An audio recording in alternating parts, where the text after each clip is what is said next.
Hey, everybody. Thank you for joining. We are going to give everyone a little bit more time to join, so thanks for hanging out for a few minutes. Yeah, we'll get started shortly.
Yeah, and if anybody has extra questions, feel free, drop them in the QA during the meeting. If anything comes up for you, you'll absolutely have time to ask questions, and hopefully we can address everything that you might want to know. And if we don't get to it, then we'll be sure to reach back out if we maybe miss your question. But Kathy, yes, you can definitely ask questions during or at the end.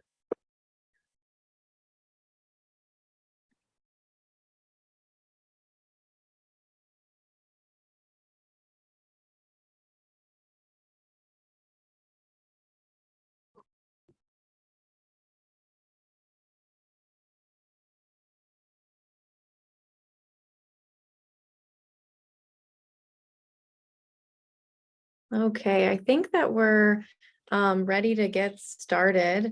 Quite a few of us on the call today. Thanks everybody for taking the time to join. My name is Ashton. I am the marketing director, if I haven't had a chance to meet you here at Simply Solar, and I'm joined by a few of my colleagues here. Jake, I'll hand it over to you to introduce yourself. Perfect. Thanks, Ashton. Yeah, I'm Jake. I'm currently COO and managing partner here at Simply Solar, also one of the founders, been in the industry about 10 years now, and have had the joy of learning all the details about these NEM changes and what's going on in the industry right now, from NEM through tax credits, through everything that's changing. And so, of course, this webinar is focused around these NEM changes as we kind of push towards our deadline here. And so that's what we're going to be talking about today. But I'm sure as the industry continues to evolve, we will continue to have fun and exciting webinars about different topics to keep everybody in the loop about what's going on. So we can get started. Perfect. Yeah, I'm sure that if you are considering solar, or if you've been in touch with Simply Solar at all, you definitely have heard about the change happening with net energy metering. So I'd love to start maybe just an overview of what that change is, what net metering is, and what the transition from net metering 2 to net metering 3 is. Definitely. So anybody who's been to our previous webinars about NEM probably has an idea about what's changing, but ultimately what's happening is, those of you who aren't familiar with what net energy metering is essentially net energy metering allows you to buy and sell power from the utility. So essentially, during the day, your solar production is not going to match your typical home usage, right? Your solar production is going to produce, the solar system is going to produce most of its power between 10 a.m. and about 4 p.m. That's when it's going to peak. It's going to have a bell curve around that time. Your usage typically in a home is going to peak in the morning and in the afternoon, in the evening. So obviously those don't align. So what NEM allows you to do is that overproduction you have during the day gets sold back to the grid, to PG&E or to your utility at currently market rates. So market rates falling right now at about 35 to 40 cents a kilowatt hour for the power you sell back to the grid. And then in the mornings and the evenings, when you're underproducing, you're going to buy that power back. from the utility at whatever the market rate is then. And right now, with how rates are working, interestingly enough, you actually sell back in a lot of cases for a little more than what you buy for, which means that under NEM 2.0, you can design like a solar system that covers, say, 85 or 87% of your usage, but it'll cover close to 92, 93% of your bill. So that's because of how you're buying and selling power. With NEM 3, there's a handful of changes. One of the biggest, really the main change that's concerning everybody is that you're still going to buy power at market rate, but you're going to be selling power back to the grid. That excess electricity you sell back to the grid is going to be sold at essentially wholesale rates, which fall at about 8 cents a kilowatt hour. So you can imagine all that excess electricity you're selling back to the grid is going to be purchased by the utility for about 8 cents, dramatically reducing the effectiveness of selling power back to the grid. Now, from a longevity perspective, the solution to NEM is, of course, storage, and we'll talk about that a little bit later. But ultimately, the reason why we're pushing so hard to get under NEM 2 is because there's really a major opportunity to have a payback on your solar system that's 4, 5, 6 years, right? Under NEM 2, under NEM 3, you're going to be looking at longer paybacks. And we only have until April 14th to submit applications, and we'll go over, I believe, a little bit later, what exactly is required to submit an application by April 14th. So we will move into the next slide. Yeah, and before we go into the dates, because I know like the application date, that's the most vital piece of this. I just wanted to, we had a lot of questions come in on just recapping the change of savings from a solar system on NEM 2 to NEM 3, and you just kind of referenced it there on standalone systems. But can you talk about the payback period a little bit more? Sure. Yeah, so ultimately, the value of a solar system is impacted by its savings, right? How much are you going to save on your utility bill, on the electricity portion of your utility bill, with the addition of a solar system? Now, currently, that is dependent largely on being able to sell that excess electricity back to the grid at the same rate you would normally buy it for. And that pretty much means that we can design a solar system that covers close to 100% of your usage, and it'll cover 100% of your bill, right? It's pretty equivalent. Under NEM 3, though, you have about a 60% decrease in the amount that you're selling that power back to the grid for, right? Going from about 35, 40 cents down to 8. Pretty dramatic decrease.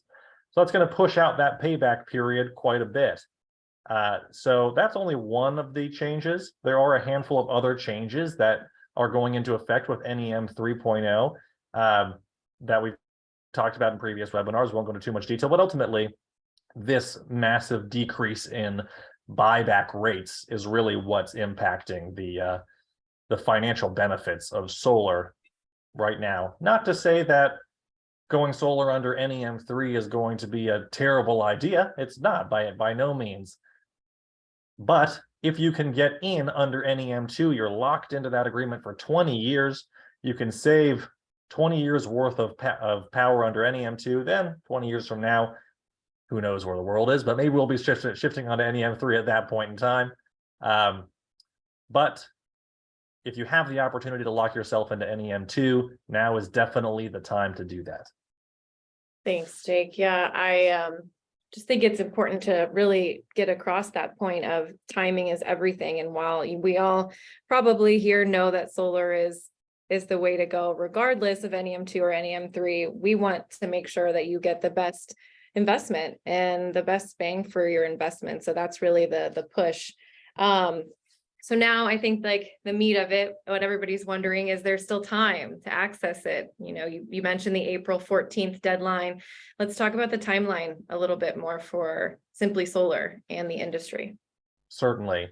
Yeah, so I mean, every solar company is setting their own deadlines. Our deadline is actually further out than a lot of other companies because we believe we're quite efficient. That's not to say you should wait until March 15th, but we have set our deadline to signing a contract with us by March 15th. The reason is because in order to secure your NEM slot, we need to make sure we can submit some documentation. And I believe, Ashton, there's a slide on what we need to do. There is, Um, yes. So we need to have a signed contract. We need to have a system completely designed, which means we have to have, if we need a site inspection, i.e. coming to your jobs, to your home and taking some pictures and assessing a project, and then completing a full permit ready plan set, and then submitting that documentation to PG&E. Now, the rub here is, of course, that PG&E gets 15 business days to respond to our application submission. Now, the submission date still holds as the date we submitted the application, but in the event PG&E comes back with a desired change to the application, depending on what that change is, it could kick you out of your NEM 2 slot. So we set our date as March 15th so that we can quickly produce plans, submit that documentation to PG&E. And if we, for some reason, get some sort of communication back from PG&E that requires us to make a change to the application, we still have a very small amount of time to get that application resubmitted. So it is a pretty tight deadline, but we want as many people to be able to get solar underneath NEM 2. So we're trying to push that deadline out as far as we believe that we can. So that deadline is March 15th for a signed contract with us in order to ensure that we can get all the information submitted to the PG&E by the April 14th deadline, which they have. Awesome. Yeah. And, you know, we have a number of people on staff here to help go through this. It's not something where you have to, you know, handle this application. We have experts on staff that can really help guide you and fill this out for you. So don't stress if you're looking at this and wondering how or where to fill them all out. We are here. That's why we have that timeline set up. So we have a couple questions coming through. Mitch, I do see your hand up. I would love to, you know, unmute and let you ask your question. We're going to have a Q&A at the end. But if a couple more points just to touch on before we jump into those questions is changes to the submission. So I know there were a few questions about, well, if I submit my application, can I make changes? Am I stuck? And do I have to install immediately? So hoping you could maybe explain some more of those details for us. Sure. So ultimately, once we submit an application to PG&E, our goal is to make as few changes as possible and really essentially none. You know, the things that you can do is you can make small decreases in system size. If for whatever reason we find out that there's, you know, a roof space constraint or something, you know, we can make a small change as long as it's not decreasing the system size more than 20%. We cannot increase your system size at all. We can't add panels under this NEM agreement, nor can you add panels in the future under this NEM agreement unless your inverter is sized correctly. And that is just a factor that we talk about a lot about AC system size. I won't go into too much detail, but yes, you do have the ability to expand your solar system in the future under NEM 2, as long as we aren't adding inverter capacity. And then changing installers. Of course, if you sign a contract with an installer, and then you choose to change installers after the application has been submitted, your application is void. And so you'd have to start over from scratch. So a few things that you definitely can't do. What you can change is if you want to add a battery in the future, no problem. If you want to change the equipment that doesn't impact your system size, that you can do. It's a minor change. Now, just realize that minor changes with PG&E are kind of a challenging, it's a challenging terminology. What PG&E chooses to call a minor change. Ultimately, our goal is to make no changes at all, because the NEM application process is rather manual, which means it is reliant on individual PG&E representatives looking at your application and deciding whether they are in a good mood or not. And so we don't want to dictate your NEM status on your PG&E rep's mood at the time. We want to submit a fully complete application that is correct and free of deficiencies so that you lock in your NEM 2 status and there's no concern. Perfect. Okay. I saw a question in here. Eagle, were you going to jump in to answer Patricia's question about, you know, or anyone, you know, answer the question about if in fact someone does submit that application And do they have to submit an application if they already have NEM2 or they already have solar? I know some individuals on here are curious, what happens if they already have a solar system? Can we go into that?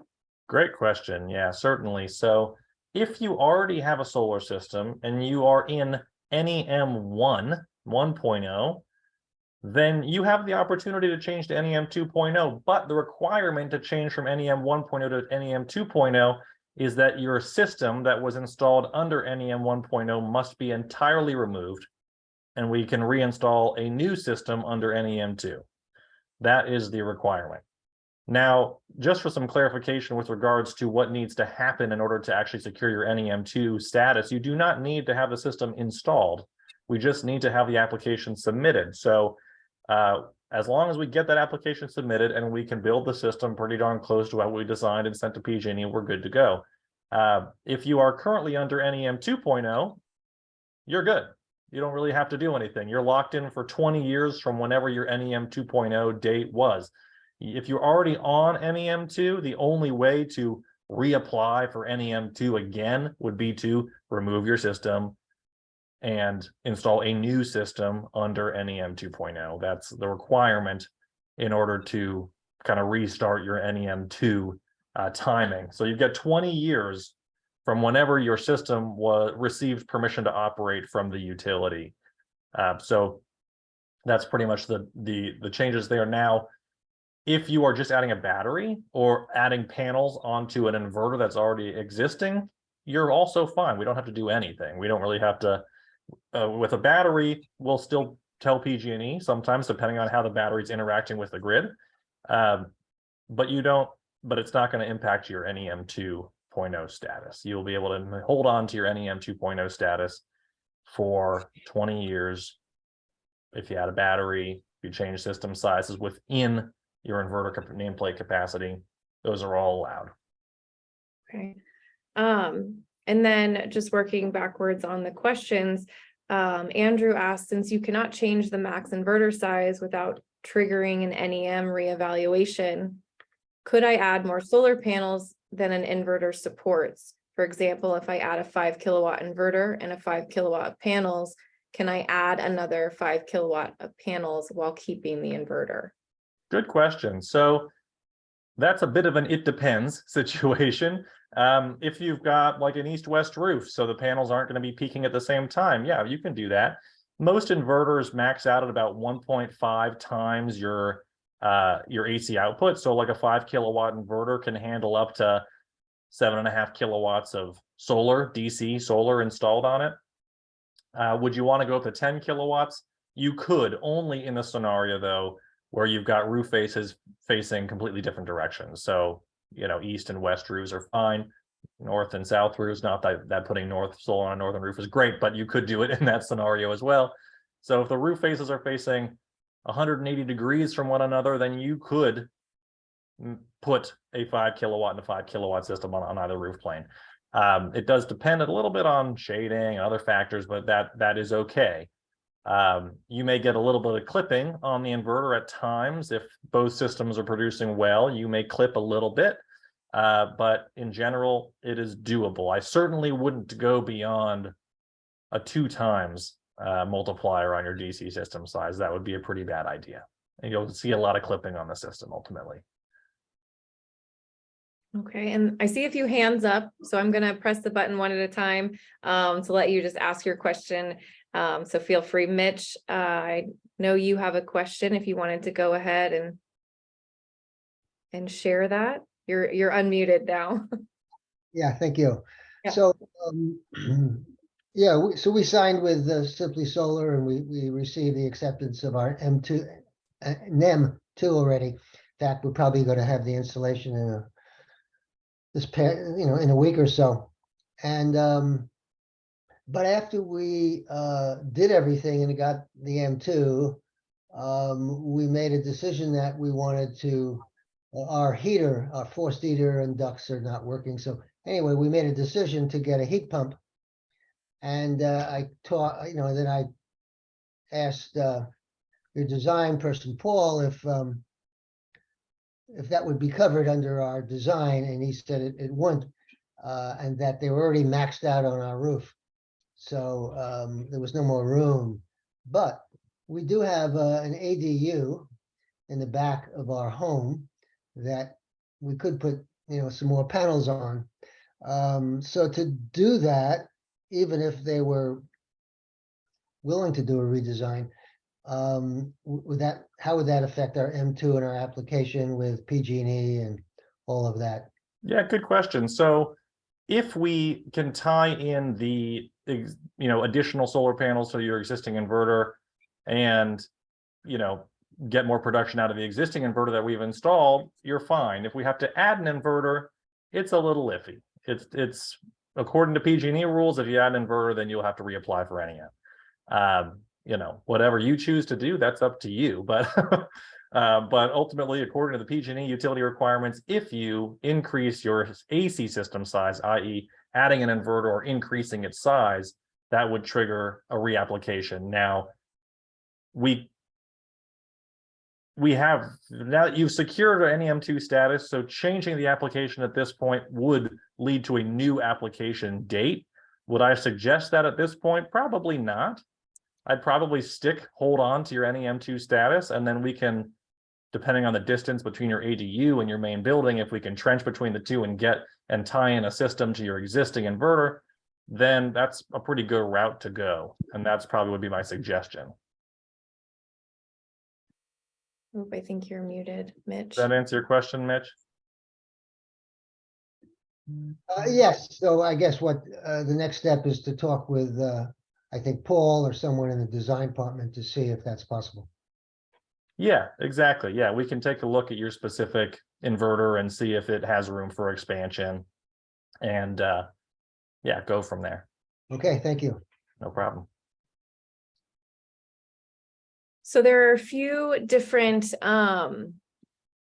things to know, like when your application is complete. And I see a few questions, one from Dimitri asking that he received a notification from PG&E that says app received, the net energy metering application form with the information below has been received. Does this mean that NEM2 is locked in, or are there any specifics that customers need to know as far as what to expect to know when their application is submitted and received? And does Simply Solar really have any control over that review process? Yeah, good question. So once you've received that email that says your application has been received, that is the date that your application was received, which is what the your NEM2 status is based on. So that, yes, that email says you're good to go. Again, if we make any changes, if any changes have to be made, that would push you out of that slot. So let's just make sure that we don't have to make any changes. That wouldn't be a change necessarily we make, but if for whatever reason you choose to change the person on the utility bill, if you change it from one person to another, if you change it, put it in your kids' names or a wife or husband's name, whatever happens to be, that will kick you out. So don't touch anything. Don't change your utility bill. Don't apply for a main panel upgrade. Try to keep everything minimal until we get permission to operate. Once we get permission to operate, you can do whatever you want. That's good. You're good to go after that. But hold your utility bills as exactly how they are until we get permission to operate, which will happen after we pass the final inspection once we install the solar system. So you are locked in for NEM2 as long as you've received that email that says application received, you're good to go. Don't make any changes to any aspect of your utility bills or utility billing. And once we get PTO, you're good to go. And are there any equipment limitations? There's a question here. Are microinverters limited for growing the size of the system in the future? Any equipment info or limitations moving forward? Yeah, so that is a slight disadvantage of microinverters, is that every additional microinverter you add is an increase in AC system size, which would trigger an NEM change. If you were to inform the utility of it, it would trigger an NEM change. That is a benefit of like a Solar Edge or a string style inverter. That's Solar Edge is a hybrid inverter, but that would allow you to expand pretty dramatically in the future is you could build, let's say, a 4 kilowatt system on an 11.4 kilowatt inverter, and you've got all that room from 4 kilowatts up to realistically about 13 kilowatts to add panels in the future. It is a pretty major benefit under NEM2 of utilizing that type of inverter and not a microinverter product. So that is, yes, that is the case. There are product limitations with regards to microinverters versus string inverters versus hybrid inverters. Yeah. So if you are concerned about it and have the ability to switch to a string inverter like SolarEdge, SolarEdge product, then I would suggest it. If you're already past the design stage and we've already submitted for NEM, you may not want to kick yourself out of that. You may just want to hold on to it. PG&E in the past has allowed 10% increases in system size without a reapplication to NEM. Now, 10% isn't very big, right? I mean, most expansions are much larger than that. If you add an electric vehicle or a heat pump or a pool pump or a hot tub or anything like air conditioning, all those things do use a decent amount of power and will lead to typically a larger expansion than 10%. So, we do tend to lead, most of our clients do tend to go with SolarEdge for our products. That's what we lead with for this exact reason. This is one of the primary reasons that we try to push SolarEdge products as much as we can, is because of this scalability in the future. Andrew is coming in with some awesome questions. And I think this one's really important for everyone and why we encourage the March 15th deadline. Does Simply and Solar contractually guarantee an installed system with NEM2? And if somehow the new plan moves us to NEM3, what happens? I think that's really important to answer for everyone. Yeah, definitely a good question. We, of course, are not PG&E, so we can't guarantee anything. All we can do is guarantee that we will submit the application in time. We can't guarantee the status itself, but we can guarantee we will submit the application in time. Other than that, not being the utility and not being a governing body here does give us quite a few limitations. So all my suggestion only is if you are on the fence about moving forward or not, make the decision as quickly as you can, because the closer we get to this deadline, the less time we have to make changes to the application if we need to.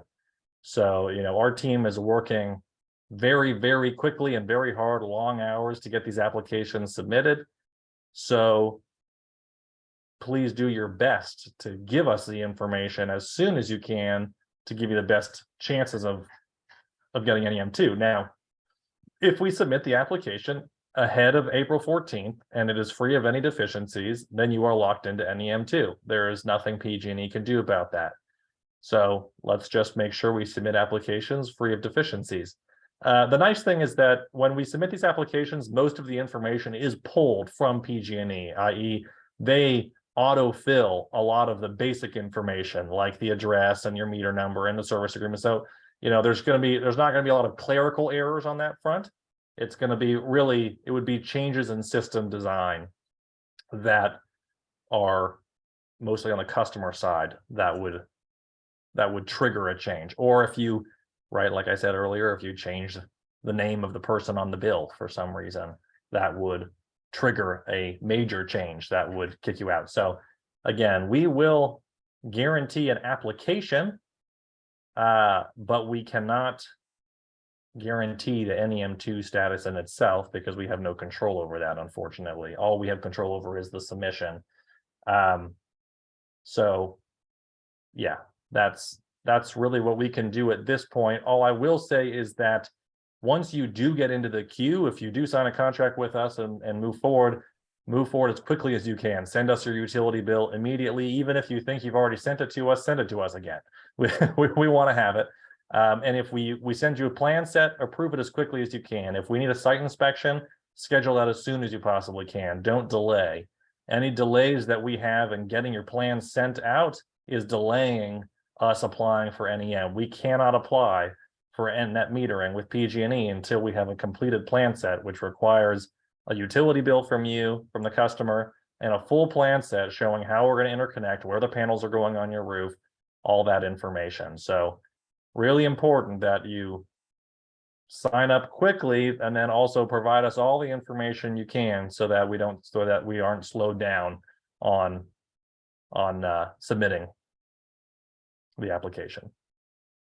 Yeah, and if you do have questions about how you submit some of this information, or you want to book an appointment, you want to work with one of our consultants, I threw up the contact info on the screen just so you have access to our phone number, and then my email too. I can connect you and route you to the right person, and make sure that we can expedite the process, but we can only go so far. So reach out as soon as possible and we'll help you get booked.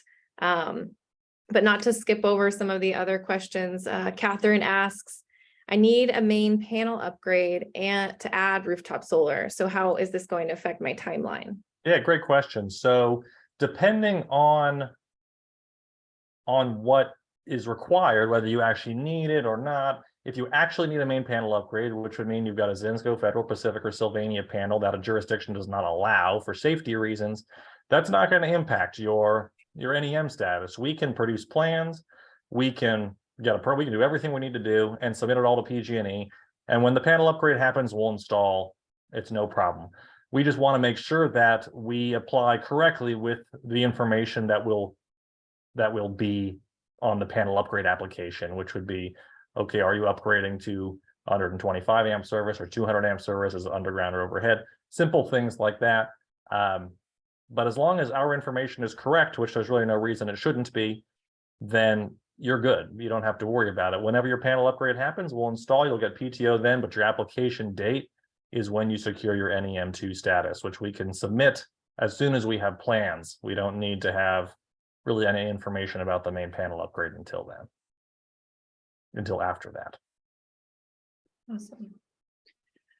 If they want to add a battery, who do we recommend, who provides that battery? And, a question about being autonomous, and would you actually need to be involved with PG&E if you got a battery?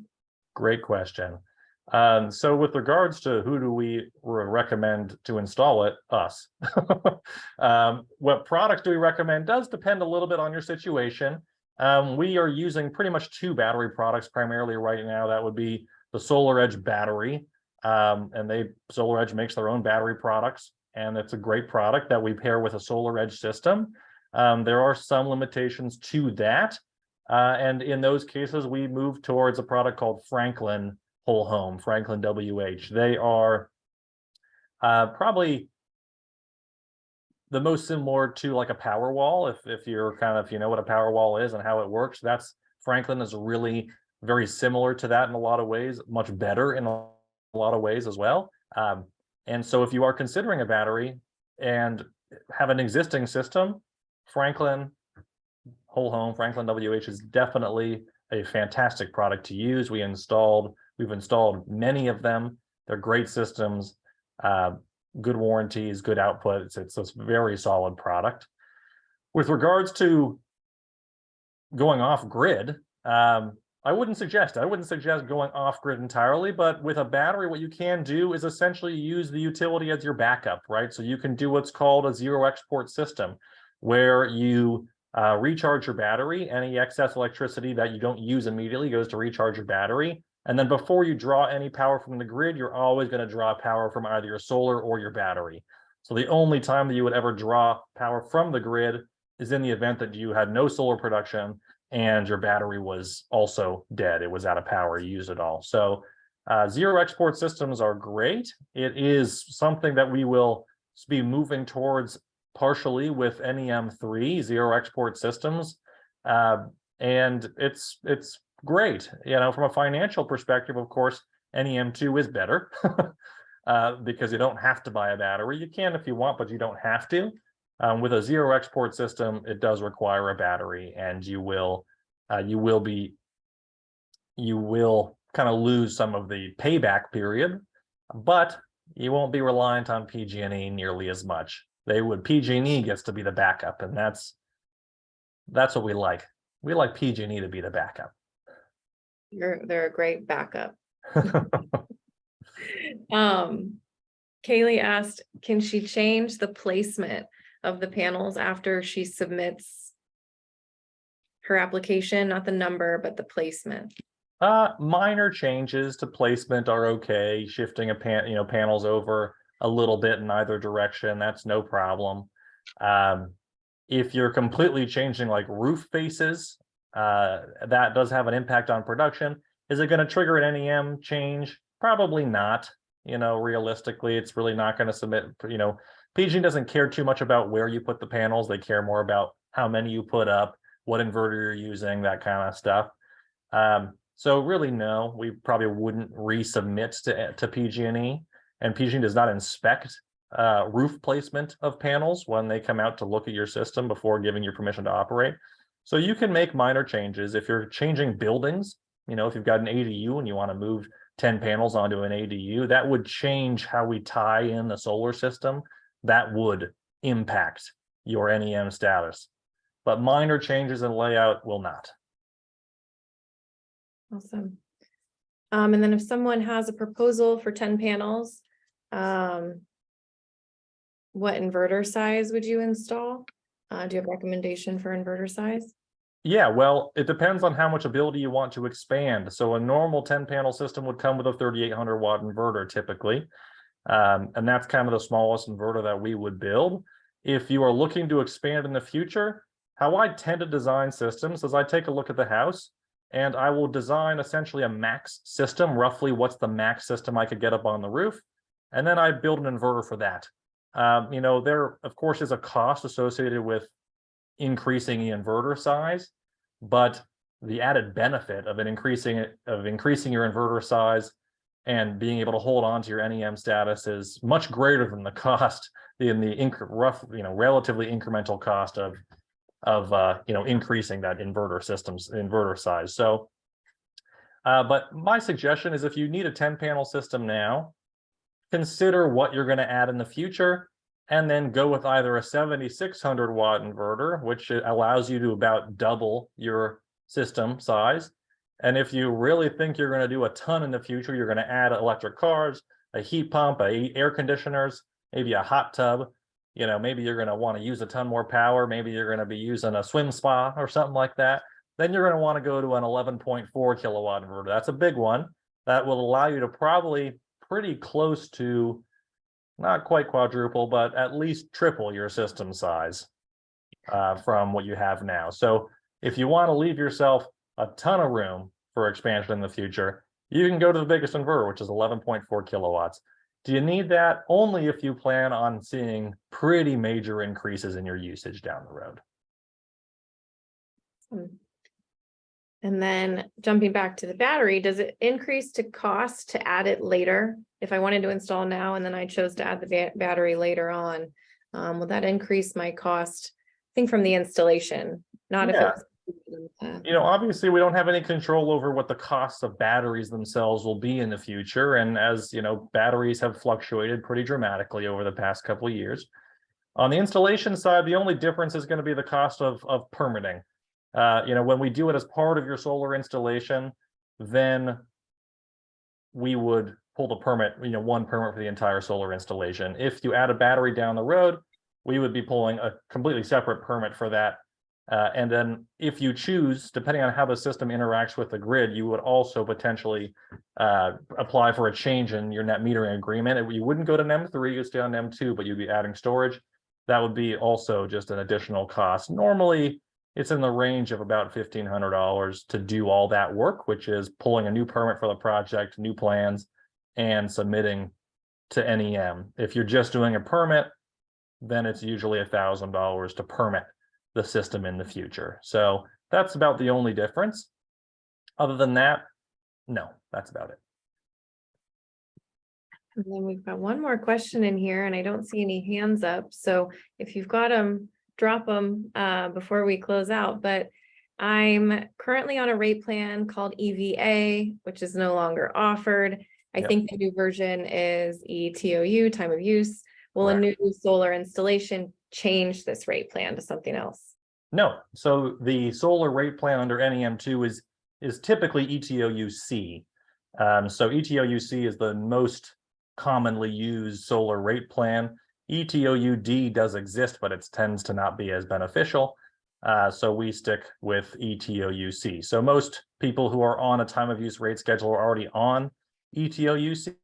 So you'll probably be staying on it. If they changed you to ETOUA or B, you would move to ETOUC.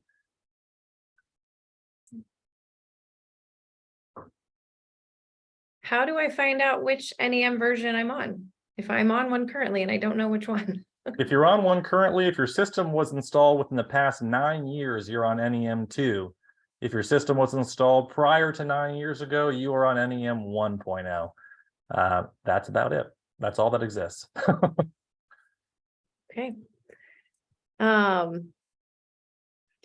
So there's a few more. Kathy, of course, we can address your questions. If you want to stick around, we're happy to address a couple more questions. Few more popping through. If we still want to go with microinverters, would a battery allow us a size increase in the future and keeping the NEM2 status? Batteries don't have an impact on your AC system size on the solar side of things. That being said, there are some complexities around that. So the short answer is not easily, but potentially. If you add batteries, you can backfeed the batteries without backfeeding the grid, decreasing your system size, selling back to the grid does have some impact. But if you add solar and add it to an NEM application, that will trigger changing from NEM2 to NEM3. So ultimately, any addition of microinverters, microinverter capacity, i.e. solar panels, that will impact your NEM2 eligibility. Now, if you just add a battery, you're good to go. Batteries do not change your NEM2 status. You can add batteries anytime you want and stay on NEM 2.0. And then I think you just kind of answered this a little bit, but I was reading all of these amazing questions and I might have missed it. Can you change the inverter model at a later stage too, without changing capacity? You can change the inverter model as long as it doesn't increase. So if you have a 5,000 watt inverter and you need to swap it because the inverter is at the end of its life or something like that, you can swap it for a new 5,000 watt inverter. But if you go to a 6,000 or a 7,600, that would trigger a change in NEM status. And it's the 20% increase, but you can decrease to 20%. You can decrease to 20%, but that's, yeah, this is, the decrease would be during the application process. We've applied, we are now making a change after we've applied, before we get permission to operate, you can decrease the system size by 20%. That's what that specific 20% applies to. With regards to increasing system size, right, there is an unwritten rule that PG&E will allow you to increase the system size by 10% without reapplying. This is not like a written solid rule. This is kind of just this unwritten PG&E rule. Some guy said it in passing or something, you know. So if there is an increase in system size that is under 10% or less, we don't reapply for NEM because it's kind of considered a maintenance, you know, ongoing maintenance to a solar system. Now, the decision to reapply for NEM in the future is on you as the homeowner, right? We don't have to do, we can do whatever you ask us to do. So if you say, I don't want you to reapply for NEM, that's on you. That's not on us, right? That's a decision you can make.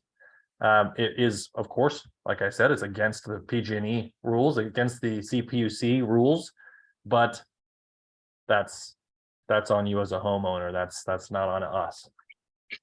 Okay. So there's a question here about what do we need to get into the contract stage. The first thing is going to be to book an appointment. And to me, I know this is an amazing wealth of information from Jake, but just to share, I was looking at schedules earlier. We do have availability in the next couple of weeks to get people in for appointments. And then one more time, do you just want to review those pieces that we need for the appointment? Yes, so once you've spoken to one of our consultants and we've designed a solar system for you, you have a proposal in hand and you're looking at it and you say, yep, this is what I want. You let your consultant know and they will send out a contract. That contract will come into your email via e-sign. You're going to sign that contract and then make sure you send in a copy of a PG&E bill as close to that time as well.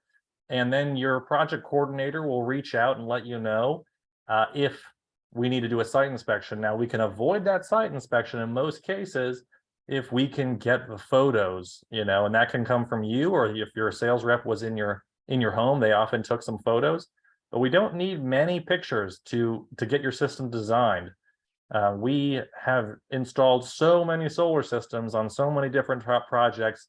Most homes can be categorized into a series of buckets with regards to how we're going to interconnect, and we can design the system pretty easily with a handful of photos. So if you have a proposal in hand and you are ready to move forward, contact your rep. If you can't get a hold of them for some reason, shoot a message to Ashton on the email that she had up here, and she will make sure that either the rep or one of our sales managers gets in contact with you to get a contract out so that we can move your project forward. Time is certainly of the essence, so the sooner the better. Yeah, for the few of you that have been messaging, I have collected your names and I will give you a call after to make sure that we get those appointments set up. No problem. I see all of you. The last question I wanted to answer, this is so interesting. There's so much media around this right now. We could probably sit and talk about it for another hour, but the bidirectional charging to and from EVs. So is there anything different to do now to prepare for when that's available and on the market? No, there's really nothing to change right now. So with regards to bidirectional charging and EVs, right, that's going to be a huge market. Franklin, for example, Franklin battery product we were mentioning earlier, they are becoming bidirectional compatible, and it will be retroactive. So all Franklin batteries you install now will be retroactively compatible with bidirectional charging. Now, if you're interested in researching bidirectional charging a little bit more, not to say it's a product you should look at right now. The technology is not quite there yet, but Wallbox is probably the largest bidirectional charging company. Most vehicle manufacturers are utilizing them for their bidirectional charging capabilities. So you're going to see that company really skyrocket here over the next few years as bidirectional charging becomes more of a norm with the vehicle manufacturers. Now, know that technology has to be held within the vehicle manufacturer itself. That discharging capability to an outside source is a requirement that the vehicle manufacturer needs to abide by, nothing else. So, right, Ford Lightnings, for example, they are supposedly bidirectional charging compatible. There's been some debate as to the actual, effectiveness of it, but it's definitely a new technology. Bidirectional charging is coming out slowly. We're seeing it. Franklin is going to be compatible with it, and I'm sure SolarEdge will be as well. But if you're really concerned about it, in fact, by Q3 this year, Franklin is saying they are going to actually have the capability to pair with Wallbox for bidirectional charging and controls. Controls being the main aspect, right? When do I pull from my solar system? When do I draw from my car? When do I draw from my Franklin battery instead of my vehicle? So on and so forth, right? The controls aspect is really where things get complicated, because not only is the system interacting with the Franklin battery, but also interacting with the Wallbox bidirectional charger, as well as the vehicle itself. And so there is a lot of parts, a lot of components that need to talk to each other correctly in order to ensure the system works. So the short answer is you don't need to do anything now. You can add a battery with Franklin anytime you want. It's fully AC coupled.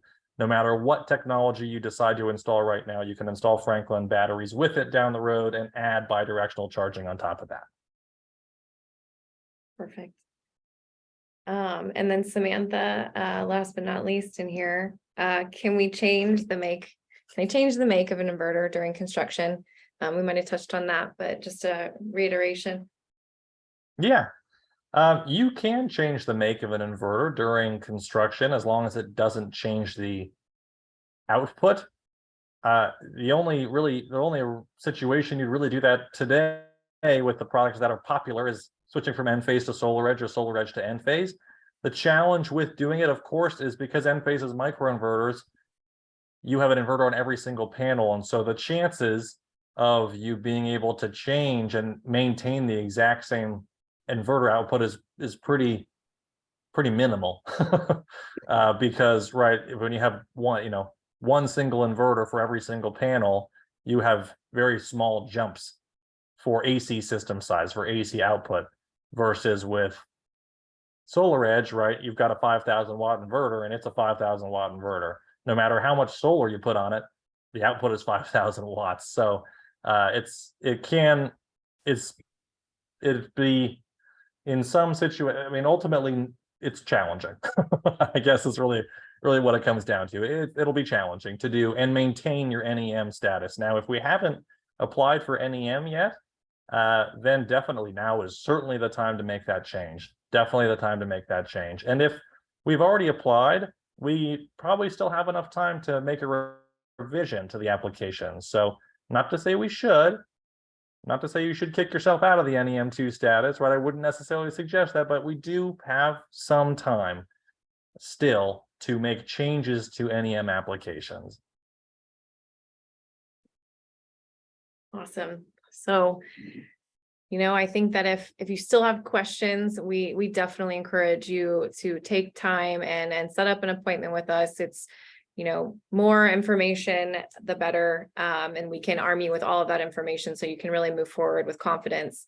And it seems maybe complicated. We'll definitely simplify that process for you. So, I don't see any other questions in the chat. If you have anything else, we'll stick around for a few more minutes and feel free to ask.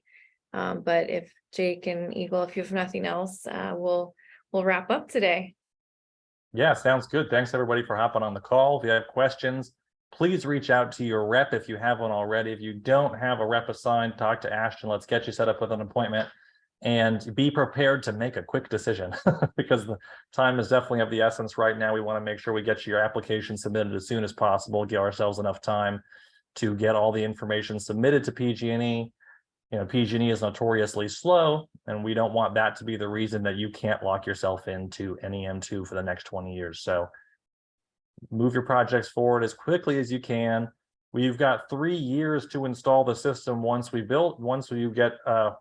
apply. It certainly will not take us 3 years to build it, but once we have the application submitted and everything is good, you don't have to worry about it.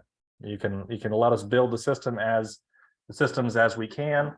Know that, of course, with this rush of people trying to get solar installed, that the installation timelines may extend a little bit, but it's okay, right? We are locking you in with the PG&E application documentation. So make sure that you move forward as quickly as you can, make quick decisions so that we can get you locked into NEM2.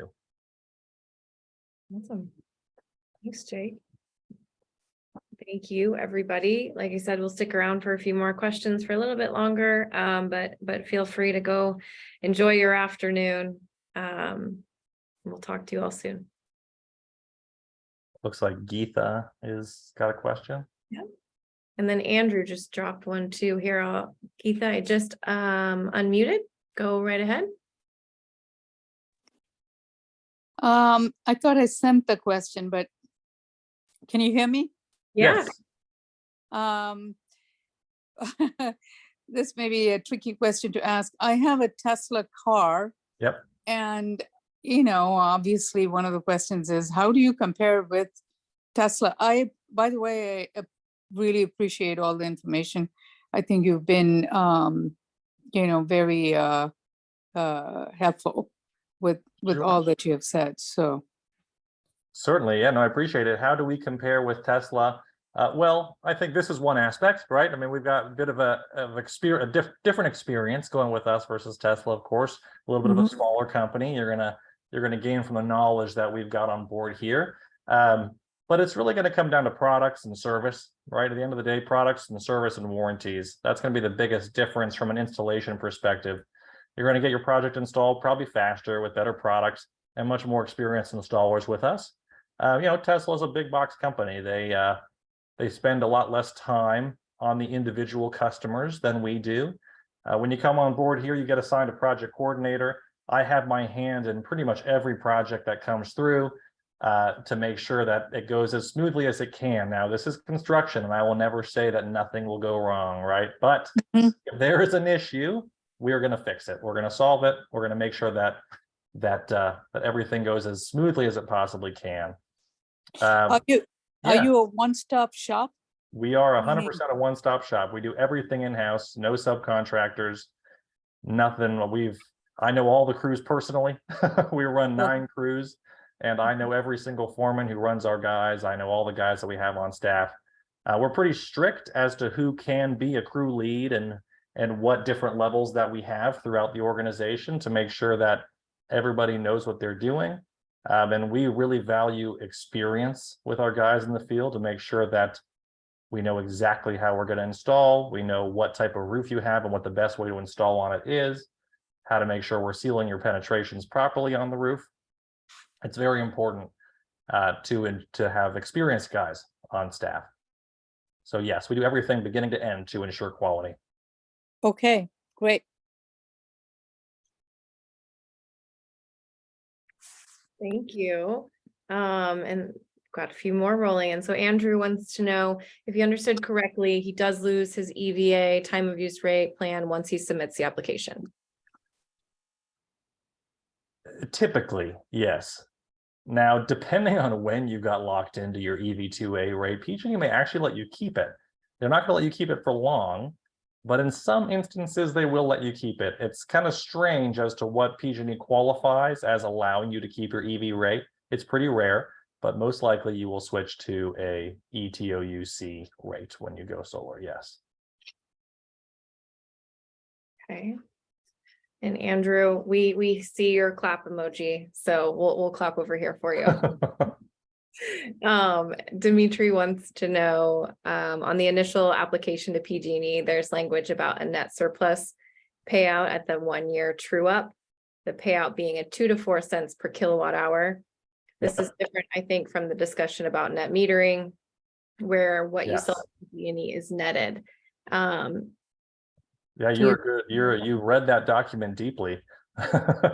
So net surplus is in reference to annual overproduction. So for example, in the whole year, so PG&E trues up annually. So in a whole year, if you produce 11,000 kilowatt hours and throughout the whole year, you only use 10,000 kilowatt hours, that 1,000 kilowatt hours of overproduction throughout the year is going to be paid off at 2 to 4 cents a kilowatt hour. That's like less than wholesale rates.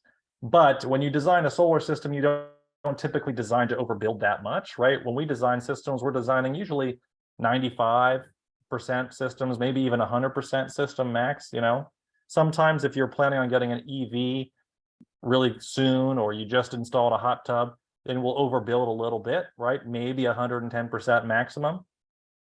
But there should never be a scenario where you overproduced so much where you have a net surplus. Now, throughout the day, right, you're going to overproduce during the day and you're going to underproduce at nighttime, like we talked about earlier.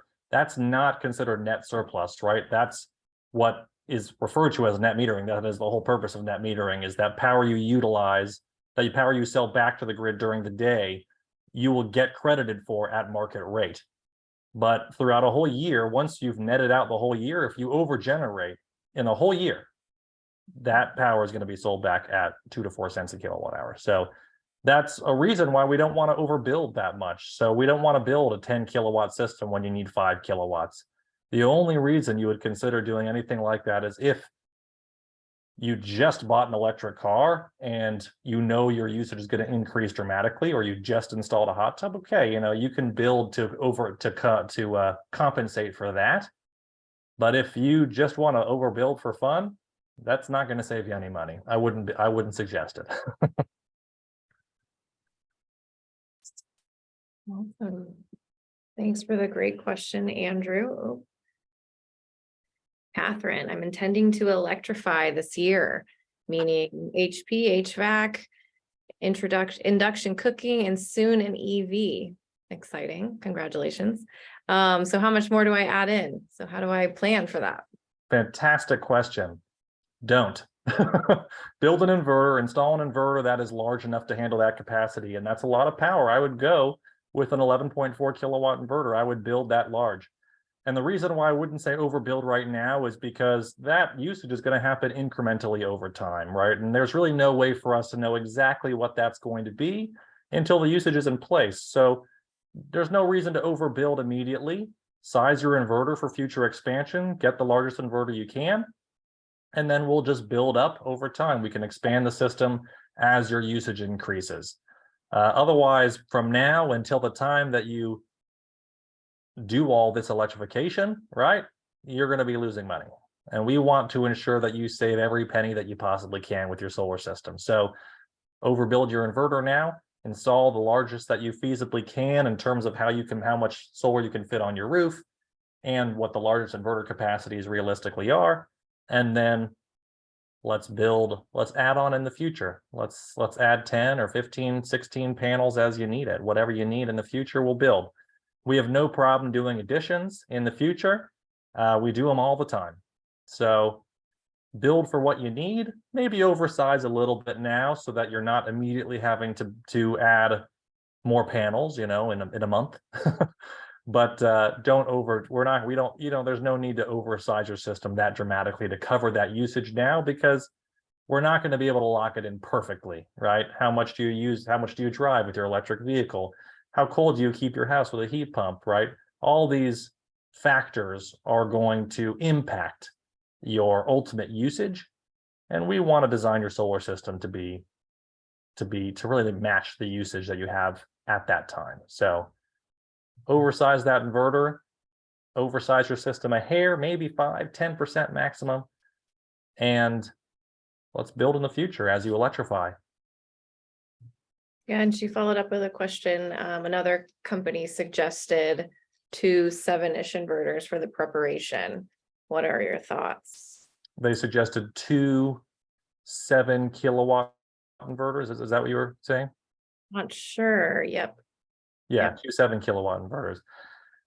That's kind of a weird combination. You can definitely do that. You can definitely put 2 7-kilowatt inverters up there. I'm not sure what product they were referencing with regards to what they were trying to build. For us, if you are really looking for that much expansion, it depends on what your system size is now, but right, you're going to be maxed by what you can put on your roof. And so if you have a huge roof and you've got plenty of room for expansion, yeah, 2, in our case, it'd be a 7,600 watt inverter. That's kind of that size, is fine. You can definitely do that 100%. You're going to have some limitations. Well, not really. You're not really going to have any limitations by your electrical service. So you can certainly do that.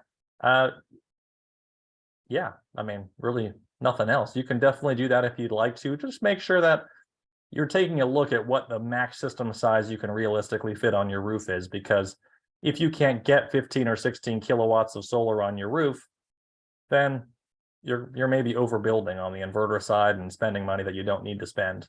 So let's take a look. When we're designing it, let's take a look at the max system size that we can actually get up on your roof, and let's size for that. And if that's 2 7,600 watt inverters, fantastic. We'll build it. No problem.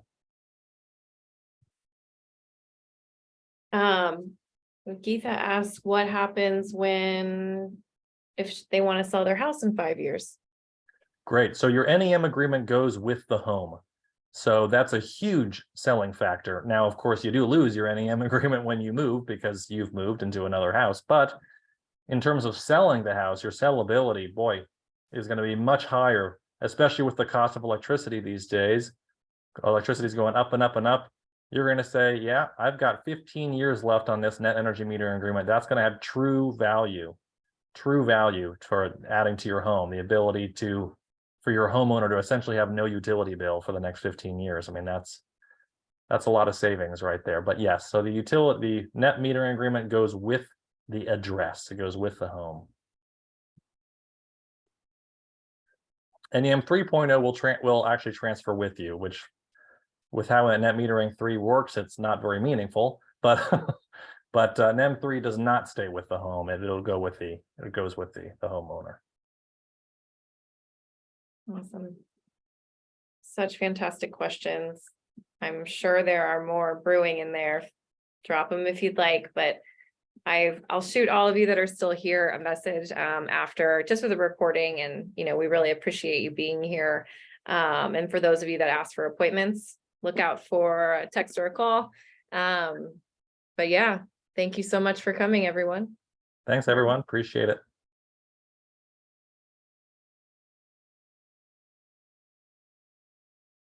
Okay.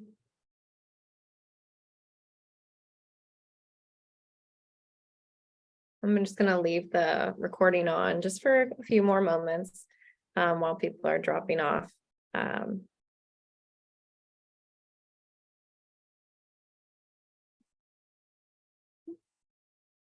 Oops.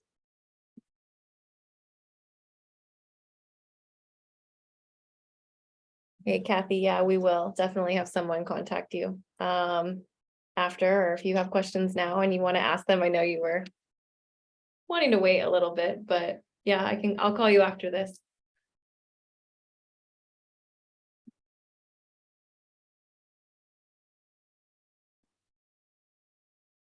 All right. See you later, Jake. I think we're answered all, unless Kathy, I unmuted you just in case you wanted to ask your questions now.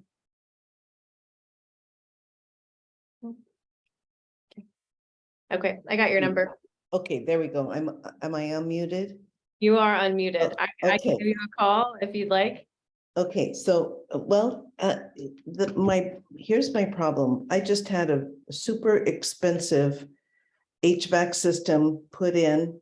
It's electric and it's supposed to be, a wonderful power saving tool. But I live in Manteca. It's hot. It's really hot here. And I'm from the Bay Area, and I want to be able to use my air conditioner without suffering. I guess my concern is I am living on Social Security and a low pension from my school. My concern is cost and how I've been bombarded with ads and people saying there are ways that we can put the panels on your roof and you get half off your bill. There's another company said that the loan could be for 30 years. I'm 68. I'm not going to live 30 years. So I guess I'm interested in solar, but I just don't know whether it's financially feasible for me, because I took from my one of my Roths to pay for the actual HVAC system, but I've still got to pay. I'm paying almost $14,000 for Cadillac ducts throughout the system. I don't know whether I got sold a bad deal or not, but at any rate, I still have a loan for that, and I don't know how much more my budget can manage, and I'm on my own. So I guess I'm interested, but I'm just not sure how it would work for my situation. I don't have a hot tub. I don't have a car. I just have a very expensive HVAC system that I need to run. Jake, you're muted. Sorry, I was muted. Yeah, so it sounds to me like you installed a heat pump system, which is great. They're very efficient systems. It was definitely the right way to go. So I don't think you made a bad decision there. I don't know how much you paid for, and I can't really speak to that, but that was, heat pumps are very efficient, good way of heating and cooling your house. Is great. What I will say is, I hope you live 30 years, and and your system pays for itself. So no problem. 98, I don't think so. But yeah, so ultimately it comes down to really savings. What is your utility bill right now? And what are you going to pay in a loan? So, if your utility bills are running $200, $250 a month, $300, right?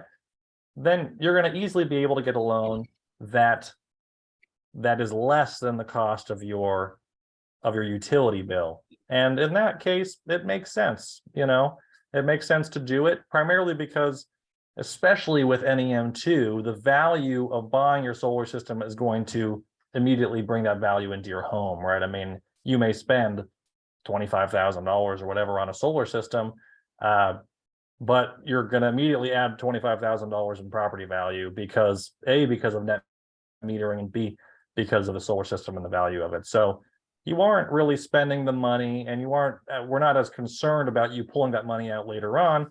So it's a no-brainer in that if you're currently paying, say, $250 a month in PG&E bills, and you get a loan that's $150 or $200, right? You're saving money. You're at least breaking even at a minimum.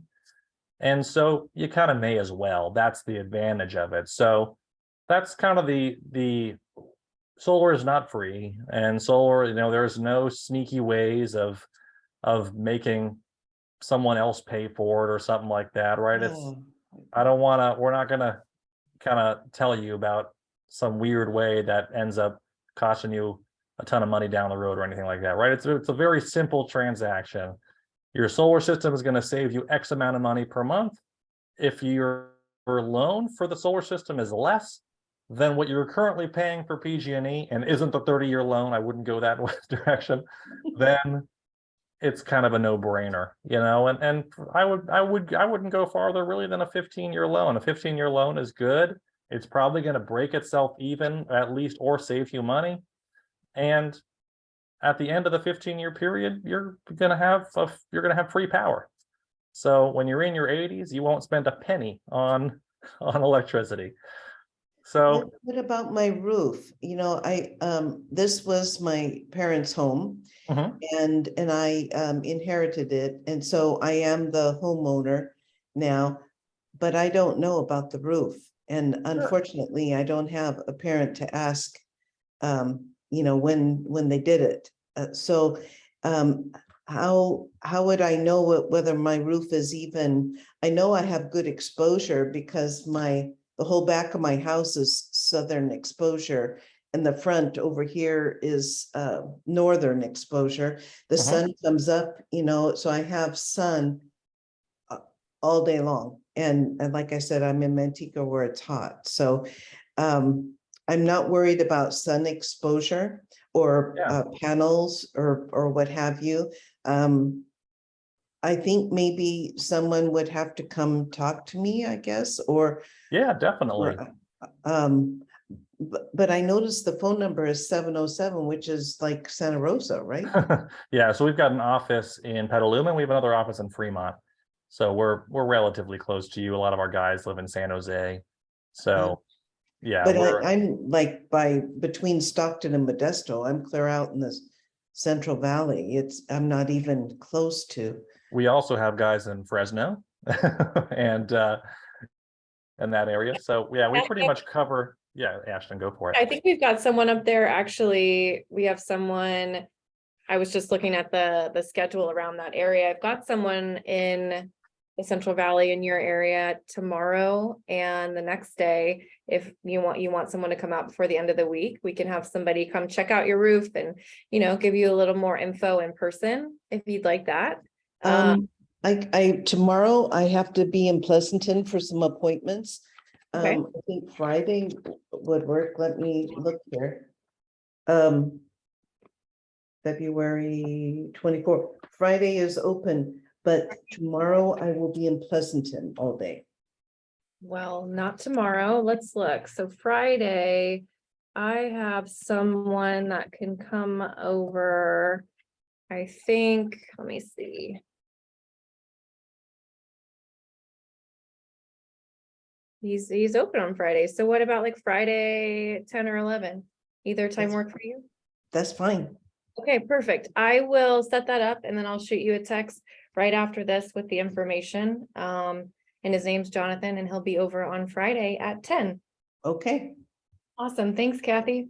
Yeah, thank you so much. And I have like 101 questions, so I'm thinking it's best if I have a person, you know, well, this is the only time I miss not having a husband. I'm going to bounce stuff off of like this heating system. I bought it, my sister and my brother-in-law went, oh my God, you spent a lot of money. Mine was, you know, 10,000 less, but it's supposed to be really super duper. So I don't Well, know. there are a lot of, you know, intricacies with heat pump systems because you can add air conditioning condensers and things like that that will add easily $10,000 to it. So don't think you got taken advantage of. You know, I think that heat pumps are a phenomenal system and they're good money saving, and they're good for the environment, especially alongside a solar system. So I don't think too hard about it. No regret with that decision. I think you made the right move.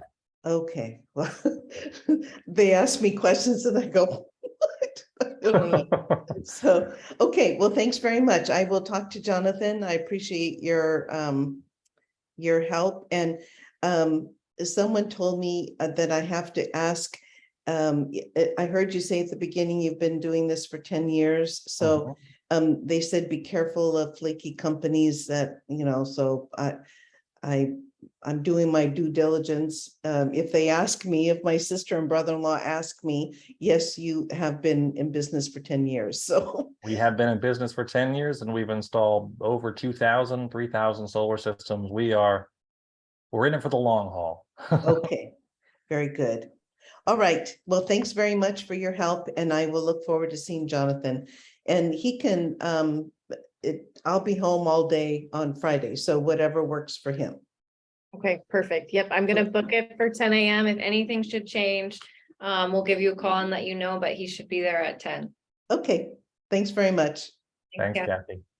Okay, now how do I leave? I press this button over here, I guess, right? Yep. Be Okay, a little thanks a leave lot. button. No problem. Awesome. All right. See you later. Thanks, everyone. All right. See ya.